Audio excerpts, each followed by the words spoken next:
natural human activity. Something interesting to everyone. Why is it so pleasurable?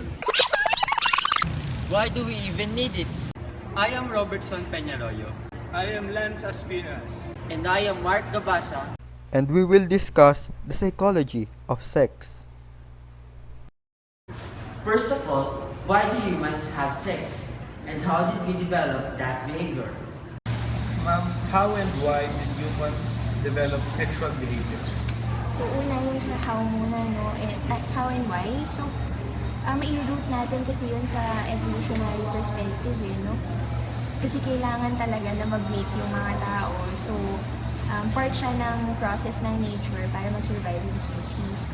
So, siguro yung how it developed to the human sexuality or yung human behaviors na alam natin sa ngayon, it is largely contextual. So, effects ng socio-cultural factors na meron tayo. Media, yung upbringing natin, and all of these things. What is going on in the brain and the body during sex?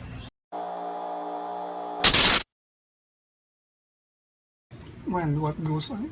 Usually, it's an interaction between the concept of, arousal, mga ganun. So what happens in the brain is that, when there is what we call as the Masters and Johnson na graph talking about the concept of sex. So we begin first with, of course, arousal, thinking about sexual things, being horny, like that. And after some time, your body will respond. So for example, in the case of men, there will be engorgement of the blood vessels in the penis, for example. Also, including the vagina then. So there's engorgement of blood. And then the person will feel excited. Diba? Then sometime soon, apparently, when we talk about the chemical basis naman of sex, ayun nga, you were talking about oxytocin a while ago, it's the happy and love hormone, but apart from that, it affects what we call as the reward pathway, the ventral tegmental area, and the nucleus accumbens. So this particular brain area, when having sex, is stimulated, giving you the feeling of pleasure. So what stimulates that is your serotonin, ayun, and dopamine, of course. So these three hormones are the mediating biochemicals that affect you to feel pleasure.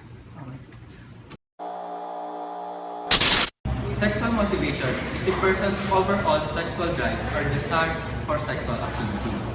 This motivation is determined by biological, psychological, and social factors.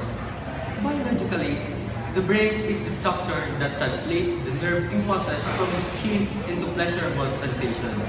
The hypothalamus, a small area at the base of the brain, tells the body to massively produce sex hormones starting from puberty.